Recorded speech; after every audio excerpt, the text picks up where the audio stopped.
Jamen, allergi hos hund, det er en træls og meget frustrerende lidelse. Det er noget, vi ser rigtig ofte i dyreklinikkerne. Det er cirka hver 5. patient, der går ind ad døren, er faktisk en hudpatient. Og de allergiske patienter fylder en rigtig stor del af det. Når man behandler en allergisk hund, så er det ikke sandsynligt, at du kan finde en eneste pille eller tablet eller noget som helst, der kan løse problemet. Man er nødt til at have sådan en multi-tilgang til det. Det vil sige, når man behandler en allergipatient, så ud over den medicinske behandling, så bør den altid uden undtagelse følges op af det, der hedder støtteterapi.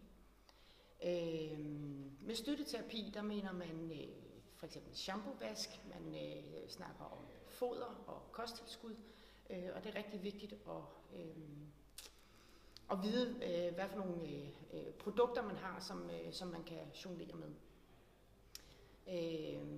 Derudover så kan man sige, at det er meget forskelligt, hvordan problemet viser sig hos hunden. De forskellige hudlidelser kan vise sig ved at have meget skældende, fedtede lidelser. Så skal man vælge en shampoo til den Keratoseborrhea-patienten. Hvis der er meget infektioner, der giver problemer, jamen, så må man overvælge nogle af de her antibakterielle eller antimikrobielle, altså også svampeprodukter osv. til at behandle infektionen ned. Og så selvfølgelig det her med, at shampoo-vask i sig selv, hvis man har en allergisk hund, fjerner allergenerne fra overfladen, og mange af dem også understøtter hudbarrieren. Ja.